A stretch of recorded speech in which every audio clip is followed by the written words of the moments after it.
Hey everyone, welcome to my YouTube channel. हम discuss कर रहे थे Bihar PGT physics BPSC TRE 2.0 के प्रीवियस ईयर क्वेश्चन को। क्वेश्चन नंबर 100 तक हमने डिस्कस कर लिया था। आज क्वेश्चन नंबर 101 से कंटिन्यू करेंगे। So the question is, a spring is cut into two equal halves. The spring constant of each half will be। एक स्प्रिंग है, सपोज ये हमारा स्प्रिंग है जिसकी लेंथ है सपोज L1 मान लिया हमने, और स्प्रिंग कांस्टेंट इसका K1 है। इसको हमने क्या किया, बीच से ब्रेक कर दिया, दो पार्ट में हमने इसको कट कर दिया। तो अब क्या होगा, हमें दो स्प्रिंग मिलेंगे, this one and this one. इसकी अब इसका स्प्रिंग कांस्टेंट भी चेंज हो जाएगा। तो मान लो इसका स्प्रिंग कांस्टेंट K2 और इसका भी K2 ही होगा। तो इक्वल पार्ट्स में कट किया तो इसका लेंथ क्या हो जाएगा, L2, और L2 क्या हो जाएगा हमारा L1 का आधा, L1/2। तो पूछ रहा है कि K2 क्या होगा, मतलब नया वाला स्प्रिंग कांस्टेंट अब जो होगा वो क्या होगा। तो सिंस हमें पता है कि स्प्रिंग कांस्टेंट जो होता है वो इनवर्सली प्रोपोर्शनल होता है किसके, लेंथ के। तो यहां से हम लिख सकते हैं कि K2/K1 is equals to L1/L2। अब यहाँ पे हम वैल्यूज पुट कर देंगे। तो हमें फाइंड करना है K2, this is equals to L1/L2 into K1। तो L1 इज L1 और L2 इज L1/2 K1। तो यहाँ से हमें जो वैल्यू मिली ये कैंसिल हो जाएंगे। तो 2K1 is equals to K2, मतलब जो नया वाला स्प्रिंग कांस्टेंट होगा वो पुराने वाले के 2 गुना हो जाएगा। तो ऑप्शन है same as that of original, नहीं सेम तो नहीं होगा, twice as that of original, this is the correct option. मतलब जब जितने छोटे टुकड़े में हम बांटते जाएंगे स्प्रिंग को, उसका स्प्रिंग कांस्टेंट उतना ही गुना बढ़ता जाएगा, क्योंकि वो लेंथ के इनवर्सली प्रोपोर्शनल होता है। ठीक है, next question is, if the momentum of a body is increased by 300%, then the momentum percentage change in the momentum would be। तो क्वेश्चन तो यहाँ पे देखो क्या बोल रहा है कि मोमेंटम किसी बॉडी का है वो 300% इंक्रीज किया जाता है। तो परसेंटेज इंक्रीज इन मोमेंटम, ये कैसा सवाल है भाई। मतलब 300% बढ़ाया और फिर परसेंटेज इंक्रीज भी मोमेंटम का ही पूछ रहा है, तो ऑब्वियसली 300% ही होगा। तो इसका करेक्ट ऑप्शन इसके अकॉर्डिंग, इसके मतलब जो इसका जो स्टेटमेंट है उसके अकॉर्डिंग तो 300% होना चाहिए। बट यहाँ क्वेश्चन में थोड़ा एरर है। क्वेश्चन क्या होना चाहिए था, जनरली ये क्वेश्चन ऐसा होता है कि यहाँ जो मोमेंटम है, ये जो मोमेंटम है इसके प्लेस पे काइनेटिक एनर्जी होता है। ठीक है, काइनेटिक एनर्जी अगर 300% इंक्रीज कर दिया जाए तो परसेंटेज इंक्रीज इन मोमेंटम क्या होगा। तो अगर ये क्वेश्चन होता तो इसको कैसे सॉल्व करते हैं वो देखते हैं। जनरली क्या ये क्वेश्चन यही है, बट वहां मिस्टेक है तो हम सही करके सॉल्व करते हैं इसको। तो हमारा क्वेश्चन है कि percentage change in increment in kinetic energy है वो कितना है, 300%। तो परसेंटेज चेंज इन मोमेंटम हमारा क्या होगा वो पूछ रहा है। तो हम क्या लिख सकते हैं, परसेंटेज चेंज इन मोमेंटम को हम कैसे लिखते हैं, delta P/P is equals to P final minus P initial upon P initial. यही है हमारा परसेंटेज चेंज का फॉर्मूला। सिंस अब हम देखते हैं कि काइनेटिक एनर्जी क्या होता है, suppose K is equals to P² upon 2m। तो P क्या हो गया हमारा, √2m के। तो इसको हम यहाँ पे लिखेंगे, P फाइनल को हम लिख सकते हैं √2m K2, मतलब या फिर KF, चलो K2 ही लिख देते हैं। और माइनस P इनिशियल को हम लिख सकते हैं √2m K1 divided by √2m K1। Now 2m हर जगह कॉमन है तो इसको हम सिंपली कैंसिल आउट कर देंगे। तो हमारे पास बचेगा √K2 minus √K1 upon √K1। Now देखो पहले क्या था, सपोज हमने मान लिया initially K1 is equals to K मान लिया। अब K2 हमारा क्या हो जाएगा, इसमें हम 300% इंक्रीज करेंगे तो that is K1 plus 300% of किसका, K1 का। तो ये हो जाएगा K1 प्लस 300% ऑफ K1 मतलब क्या हो जाएगा, 300 divided by 100 K1 and this is equals to K1 plus 3 K1 और K1 क्या है हमारा K, तो दिस इज 4K। ये हो गया हमारा K1 K2 की value, this is K2 is equals to 4K। तो यहां से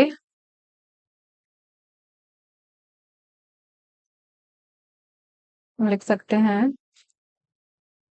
ये इसकी value delta P upon P percentage change in momentum हो जाएगा हमारा।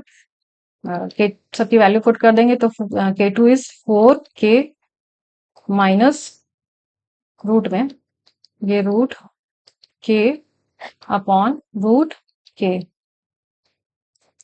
तो K अगेन फिर से कैंसिल हो जाएगा, तो √4 हमें देगा 2 minus 1 upon 1, this is equals to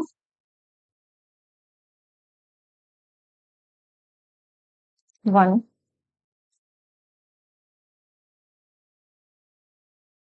delta P upon P percent, और यहाँ K 100 था, देखो यहाँ 100 था, तो यहाँ 100 परसेंटेज में इसको चेंज करने के लिए हमने 100 से मल्टीप्लाई किया है, so this is B into 100 and this is equals to 2 minus 1 तो 1, मतलब ये 100% हो गया। ठीक है, तो percentage change in P will be 100%, ये हो गया हमारा करेक्ट आंसर। कब, अगर ये मोमेंटम के प्लेस पे काइनेटिक होता, अगर ये मोमेंटम के प्लेस पे काइनेटिक एनर्जी होता, तब हमारा परसेंटेज चेंज इन मोमेंटम हो जाता, ये 100% होता। एक तो तरीका ये था सॉल्व करने का, जिसमें क्योंकि एक्सप्लेन करने के लिए मैंने इतना कुछ किया, बट 2 लाइन में भी ये सॉल्व हो सकता था इजिली।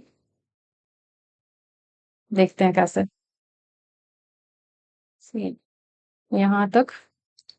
यहाँ तक एक तरीका हो गया।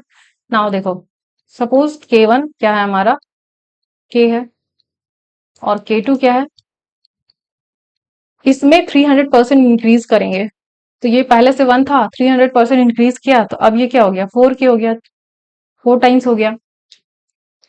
और K जो है वो डायरेक्टली प्रोपोर्शनल है किसके, P के, P स्क्वायर के। तो हम क्या यहाँ से कंपैरिजन करके डायरेक्टली लिख सकते हैं कि K2 by K1 is equals to P2 by P1 का होल स्क्वायर। ठीक है, और K2 बाई दोनों की वैल्यू पुट कर देंगे हम, तो K2 हमारा 4K है, तो K1 हमारा K है, and this is equals to P2 by P1 का स्क्वायर। तो ये वैल्यू मिली हमें P2 by P1 is equals to 4 का power half, that is equals to P2 upon P1 equals to, ये क्या मिला हमें 2, मतलब P2 जो होगा वो 2 टाइम्स ऑफ P1 होगा। इसका कहने का मतलब है कि अगर P1 हमारा P था, तो P2 क्या हो गया, 2P हो गया, मतलब चेंज कितना हुआ, 2 गुना हुआ, मतलब कि 100% इंक्रीज हुआ।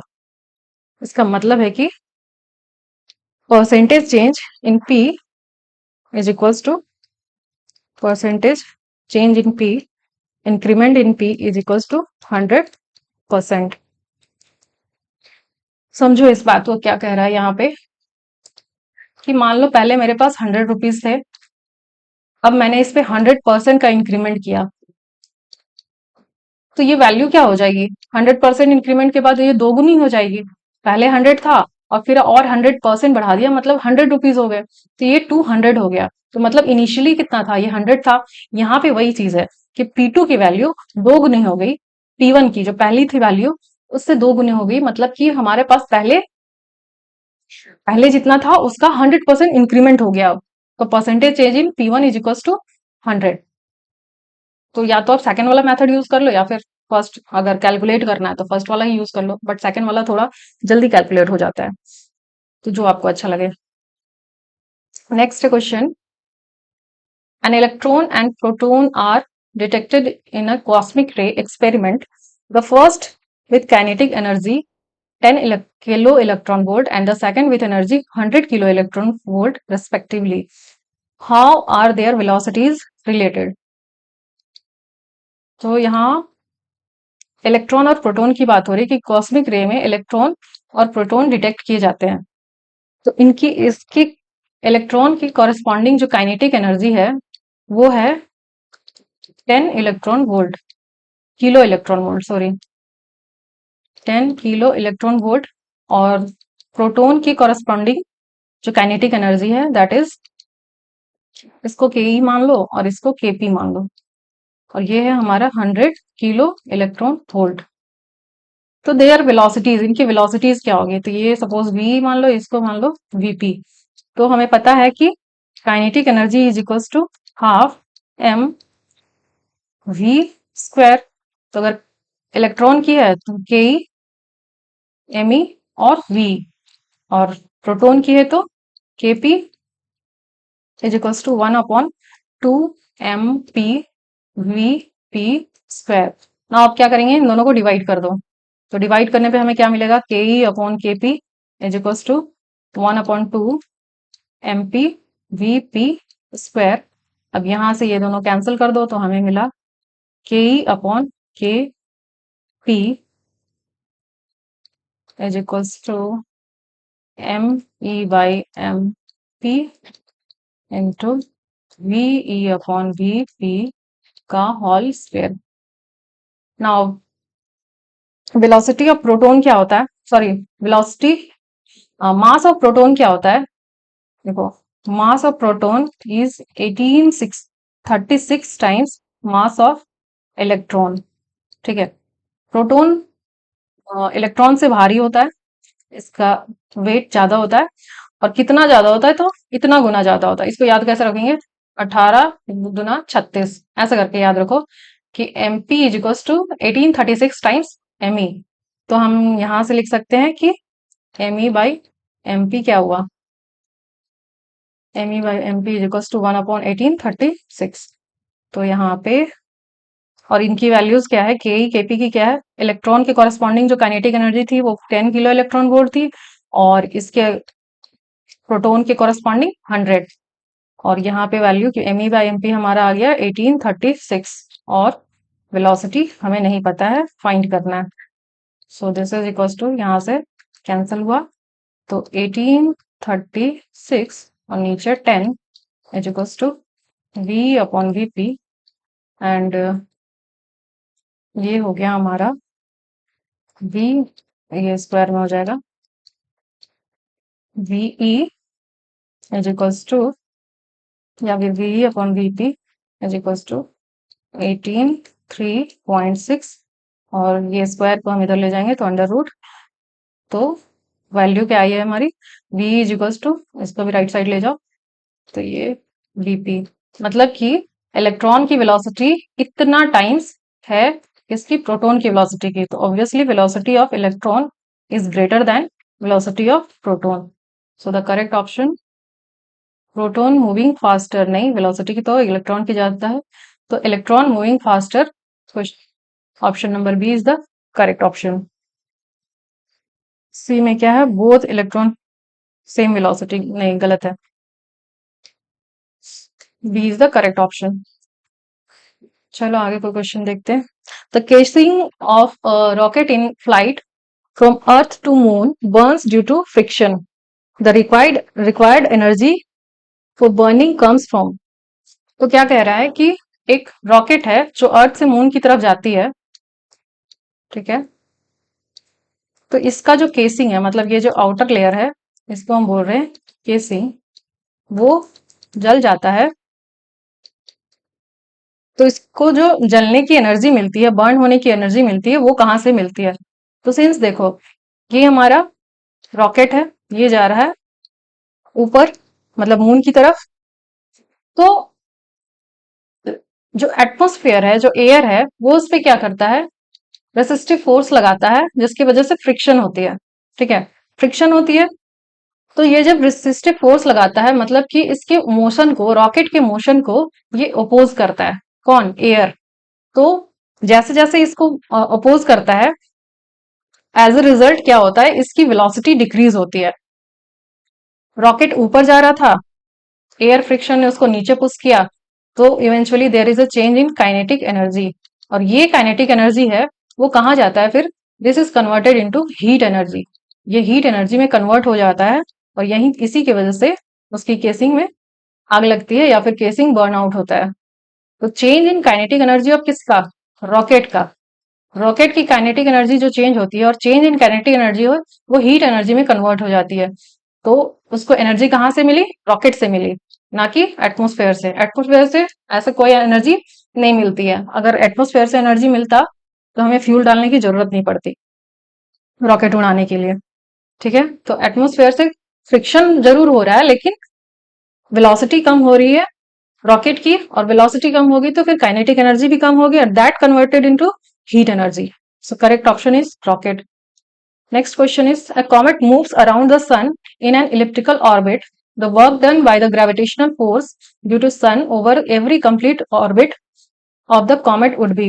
एक सपोज ये कोई इलेक्ट्रिकल पाथ है जिसमें कोई कॉमेट मतलब, और यहाँ कहीं सन है, ये इस इलेक्ट्रिकल पाथ में ये कॉमेट है, वो मूव कर रहा है, रोटेट कर रहा है इलेक्ट्रिकल ऑर्बिट में। तो पूछ रहा है वर्क डन बाय सन क्या होगा। तो हमें पता है कि ये ग्रेविटेशनल फोर्स कैसा फोर्स है, कंजर्वेटिव फोर्स है। जो ग्रेविटेशनल फोर्स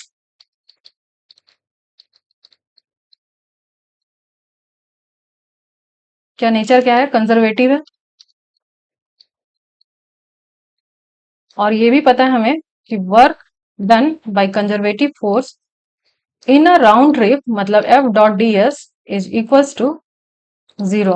मतलब कि अगर कॉमेट यहां से मूव करना स्टार्ट किया और एक राउंड लगाने के बाद ये वापस यहीं पे आ जाता है, तो work done in complete round trip is 0 for what, conservative forces के लिए। कंजर्वेटिव फोर्सेस के लिए work done in A complete round trip is always 0।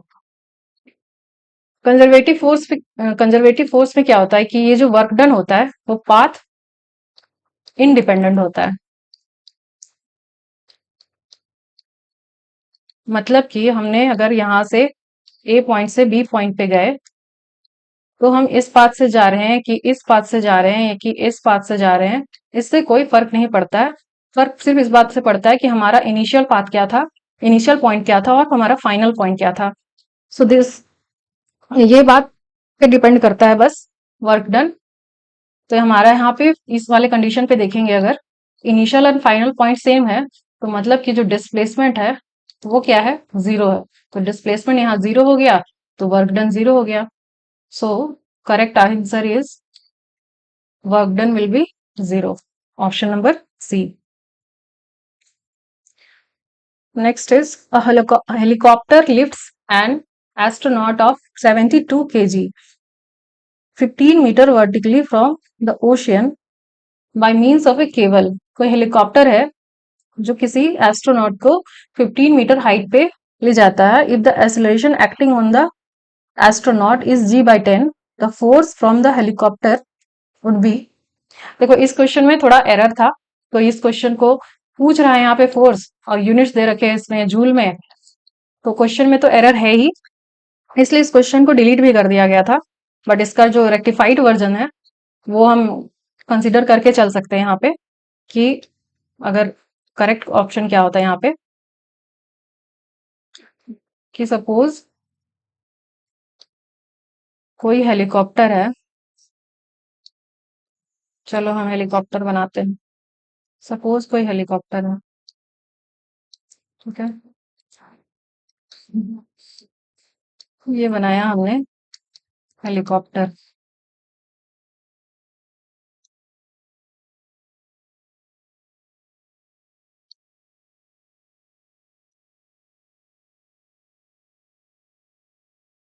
चलो सही बन गया डोरेमोन जैसा। तो यहाँ पे किसी केबल से एक एस्ट्रोनॉट जो है वो लटक रहा है, ठीक है। तो पूछ रहा है कि वर्क डन बाय देखो यहाँ फोर्स नहीं होना चाहिए था, work done by helicopter on the astronaut against gravity, ऐसा कुछ क्वेश्चन होना चाहिए था। तो इसको हम कैसे सॉल्व करेंगे? तो देखो, सपोज ये एस्ट्रोनॉट है हमारा, तो इस पे कौन कौन से फोर्सेस काम कर रही है? तो ये हेलीकॉप्टर ऊपर की तरफ एक्सेलरेटेड है, तो एक्सेलरेशन हमारा ए है। और फ्री बॉडी डायग्राम बना लेते हैं इसका। सपोज ये एस्ट्रोनॉट की फ्री बॉडी है, तो इस पे फोर्स तो लगेगा, एक तो इसका वेट की वजह से mg लगेगा, और ये एक्सेलरेटेड है ऊपर की तरफ, और एक स्ट्रिंग से ये बंधा हुआ है, मतलब जो कि जिसकी वजह से टेंशन होगा, या फिर टेंशन कह लो, या फिर हेलीकॉप्टर की वजह से जो फोर्स लग रहा है वो कह लो। तो इसको हम डिनोट कर रहे हैं एफ एच से। तो हम इक्वेशन क्या लिख सकते हैं कि M A is equals to F H minus M G. ये हो गया हमारा इक्वेशन। इसको अब सॉल्व करते हैं। तो हमारा फोर्स बाय हेलीकॉप्टर क्या हो जाएगा? F H is equals to M A plus M G, and this is equals to M A plus G F H. तो वर्क डन क्या हो जाएगा?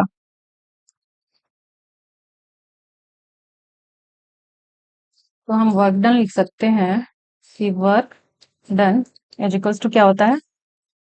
एफ डॉट एस, और यहाँ पे देखो इसकी हाइट, ओशियन से इसकी हाइट ली गई है कितनी? 15 metre. H is equals to 15 metre. तो हम लिख सकते हैं एफ डॉट एस को एफ एस कॉस थीटा। और सिंस देखो हेलीकॉप्टर भी ऊपर की तरफ जा रहा है और हमारा डिस्प्लेसमेंट भी ऊपर की तरफ है, मतलब कि थीटा हमारा क्या हो जाएगा? 0 डिग्री हो जाएगा। तो हम लिख सकते हैं एफ एस, हाँ सिंपली एफ एस, और कॉस 0 इज इक्वल्स टू 1 हो जाएगा। तो एफ क्या है? एफ की वैल्यू हमारी इतनी। तो हम लिखेंगे M A plus G into S. इसको आगे सॉल्व करेंगे।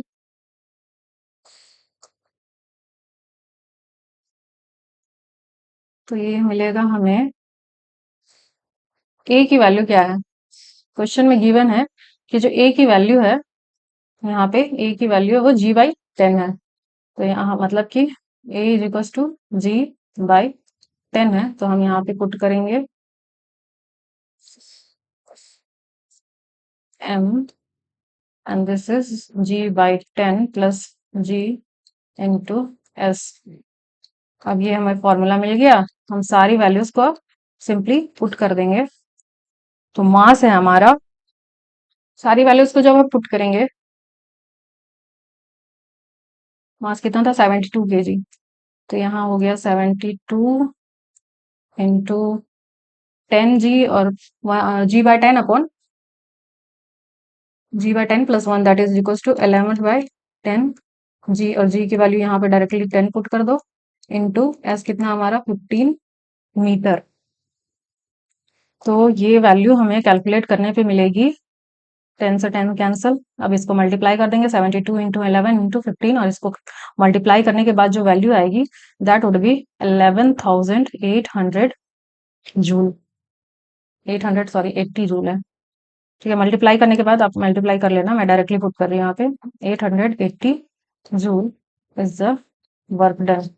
सो द करेक्ट ऑप्शन इज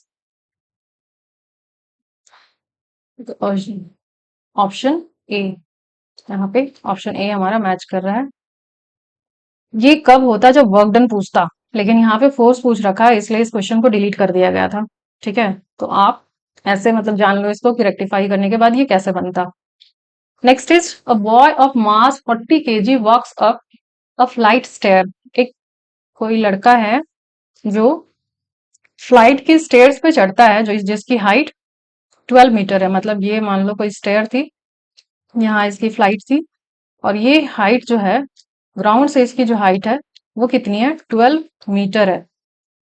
तो पूछ रहा है, और इसको ये यहाँ तक जाने में कितना लग रहा है टाइम? मास है हमारा 40 kg, और टाइम इज इक्वल्स टू कितना लग रहा है? 40 सेकेंड्स, और हाइट है 12 मीटर। तो the rate of doing work, तो रेट ऑफ डूइंग क्या, वर्क क्या होता है, power, power is equals to work upon time, यही तो होता है। और वर्क क्या होता है, change in potential energy upon T. अब पोटेंशियल एनर्जी में डिफरेंस कैसे निकालेंगे, इस पॉइंट पे पोटेंशियल एनर्जी, यहाँ पे पी क्या होगा और यहाँ पे पोटेंशियल एनर्जी क्या होगा, इन दोनों का डिफरेंस। तो यहाँ पे पी इक्वल्स टू जीरो और यहाँ पे P is equals to M G H हो जाएगा। तो इसको हम लिख सकते हैं कि M G H minus zero upon time. अब सारी वैल्यूज पुट कर देंगे, एम है हमारा 40, जी है हमारा 10 ले लो और एच हमारा 12 ले लो, और अपॉन टी की वैल्यू क्या है 40, तो 40 से 40 cancel, this is the answer 120 वाट। ये हो गया हमारा rate of work done. Next question, in an elastic collision between two bodies of equal masses the kinetic energy is conserved। पूछ रहा है कि कंजर्व होता है तो after the collision, during the collision, before the collision, कब होता है, कौन सा ऑप्शन करेक्ट होगा। तो इलास्टिक कॉलिजन में क्या होता है, इलास्टिक कॉलिजन जो होता है उसमें क्या होता है कि जो काइनेटिक एनर्जी है और मोमेंटम है, मतलब सॉरी, मोमेंटम और काइनेटिक एनर्जी, ये क्या होता है, ये दोनों कंजर्व होते हैं। और इन इलास्टिक कॉलिजन में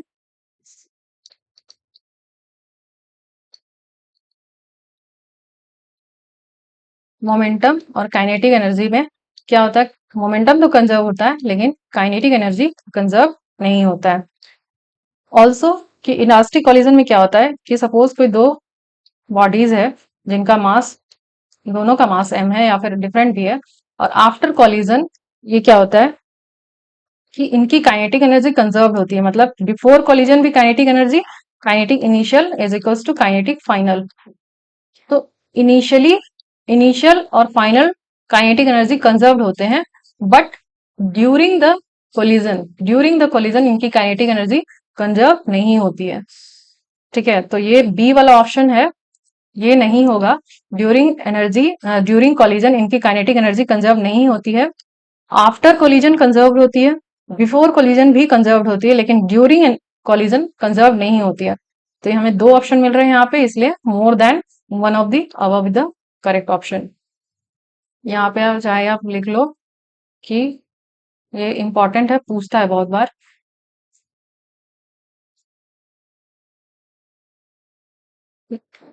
नोट कर लो चाहे आप कि kinetic energy during collision is not conserved before collision, after collision conserved, but during collision not conserved। ठीक है, नेक्स्ट क्वेश्चन इज,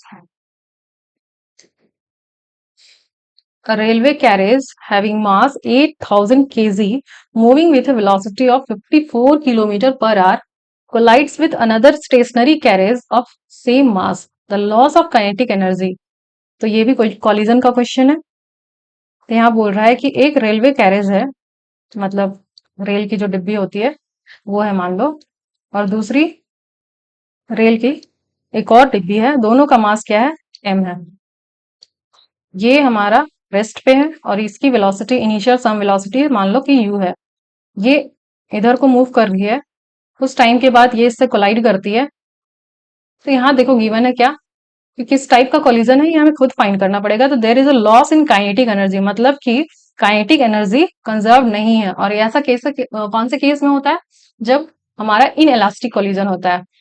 तो इन इलास्टिक कोलिजन में क्या होता है कि जब सेम मास के दो बॉडीज हैं, वो जब आपस में टकराते हैं या फिर उनके बीच में कॉलिजन होता है, तो जब इन इलास्टिक कॉलिजन होता है या फिर परफेक्टली इन इलास्टिक कॉलिजन होता है, तो कॉलिजन के बाद दोनों बॉडीज आपस में चिपक जाती हैं और एक कॉमन वेलोसिटी के साथ मूव करती है। ये कॉमन वेलोसिटी के साथ मूव करती है, ये एक एग्जांपल होता है परफेक्टली इन इलास्टिक कॉलिजन का। तो कई बार हम पढ़ चुके हैं इस चीज को, तो देखते हैं अभी कि इसको कैसे सॉल्व करेंगे। तो सिंस इट इज अ क्या है, परफेक्टली इन इलास्टिक कॉलिजन, इसको हम देखेंगे तो हम लगाएंगे। अब कॉलिजन इलास्टिक हो या इन इलास्टिक हो, मोमेंटम दोनों केस में क्या होता है, कंजर्व होता है। तो हम पहले लिखेंगे इसका कंजर्वेशन मोमेंटम यूज करके कि m इंटू यू प्लस, ये तो रेस्ट पे है तो इसको लिखेंगे 0 is equals to m into, इसकी वेलोसिटी क्या है, इसकी वेलोसिटी भी v है, plus m into v, second वाले की भी वेलोसिटी क्या है, v है। तो हम यहां से लिख सकते हैं कि m u is equals to 2m v, ठीक है, कैपिटल M लिया है मैंने, और m से m कैंसिल हो गया तो हमें क्या मिला, u is equals to 2v, that is v is equals to, जो वेलोसिटी होगी आफ्टर कॉलिजन वो हो जाएगी u अपॉन 2, मतलब इनिशियल वेलोसिटी की आधी हो जाएगी। इक्वली डिस्ट्रीब्यूट हो गया वेलोसिटी दोनों कैरियर्स में। तो change in, loss in kinetic energy, मतलब कि चेंज इन काइनेटिक एनर्जी क्या हो जाएगा, so delta kinetic energy, change in kinetic energy is equals to kinetic energy final minus kinetic energy initial. तो काइनेटिक एनर्जी फाइनल क्या हो जाएगा, half m v square पहले वाली बॉडी का, प्लस सेकेंड वाली बॉडी का भी वही होगा, हाफ m v स्क्वायर, और इतना माइनस इनिशियल वाली, इनिशियल कंडीशन में क्या थी, तो half m, sorry, this is half m u square, और प्लस सेकेंड बॉडी क्या थी, रेस्ट पे थी।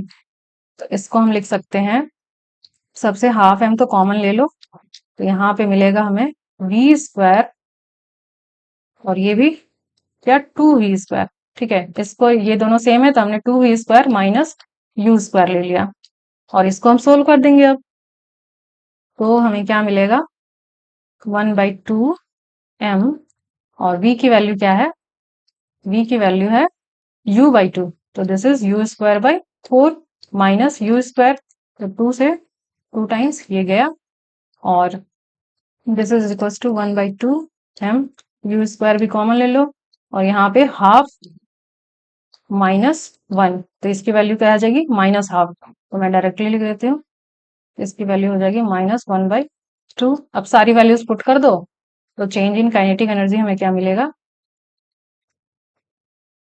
सारी वैल्यूज को हम पुट कर देंगे, तो वैल्यूज पुट करने के बाद जो वैल्यू हमें मिलेगी वो मिलेगी माइनस,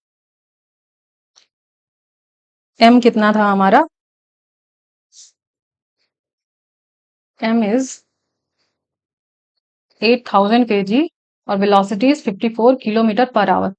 तो हम यहाँ लिखेंगे 8000 इंटू, और 2 भी है नीचे, और यहाँ पे वेलोसिटी है 54 किलोमीटर पर आवर, तो इसको हम मीटर में चेंज करेंगे, मीटर पर सेकेंड में चेंज करेंगे, तो 5/18 से मल्टीप्लाई करेंगे, 18 3 टाइम्स में ये कट हो जाएगा, और इधर -1/2 मल्टीप्लाई में था, थोड़ा स्पेस बना लेती हूँ, यहाँ पे मल्टीप्लाई में भी है 1/2, ठीक है, ये माइनस मैंने आगे लिख दिया। तो इसको जब कैलकुलेट करेंगे तो हमें क्या मिलेगा, ये इसका स्क्वायर हो जाएगा, ठीक है, यहाँ पे u स्क्वायर था तो ये स्क्वायर होगा, तो आफ्टर कैलकुलेशन 5 3 15 और 15 का स्क्वायर 75, सॉरी 225, तो दिस वुड बी 2 इंटू 2 4, और 4 टाइम्स को 2 से कट करेंगे तो ये हो जाएगा 2000, तो this would be -2000 into 225, and this will give us 450 into 10 की power 3 watt, and this would be 450 kilowatt change in kinetic energy। Negative क्या सोच कर रहा है यहाँ पे कि काइनेटिक एनर्जी घट गई है, मतलब लॉस इन के, नेगेटिव साइन यहीं पे शो कर रहा है।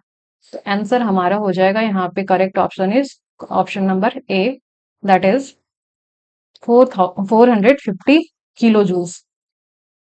वाट में कैसे लिख दिया मैंने, जूल, ये किलो जूल, कितना काइनेटिक एनर्जी का लॉस होगा।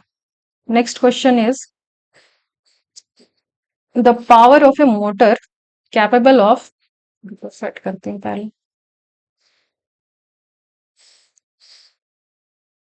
कोई मोटर है जिसकी जिसका पावर है क्या कि 2000 लीटर पानी को वो एक कुएं से 120 मीटर ऊपर हाइट पे चढ़ाता है और इसको करने में टाइम लगता है 5 मिनट्स। तो पावर पूछ रहा है कि क्या होगा इसका। पावर इक्वल्स टू व्हाट, अगर पानी कितना है, वेट या फिर मास लिखेंगे हम, तो mass is equals to 2000 2000 litre. तो 2000 लीटर को हम केजी में क्या लिखेंगे, 1 केजी पानी जो होता है वो बराबर होता है 1000, सॉरी 1 लीटर पानी 1 केजी के बराबर होता है। 1 litre water is equals to 1 kg water. यहाँ पे डेंसिटी भी इसीलिए दे रखा है कि 1 kg water 1 kg by 1 litre होता है डेंसिटी ऑफ वाटर। तो 2000 लीटर है तो मतलब कि 2000 केजी इसका मास हो गया। टाइम कितना लगता है, 5 मिनट। और क्या है, इसकी हाइट क्या है, 120 मीटर। तो पावर पूछ रहा है। सिनेरियो को समझते हैं, क्या है कि कोई कुआं है जिसकी गहराई है 12 मीटर। यहां से पानी को पंप करके ऊपर ले जाया जाता है, ठीक है।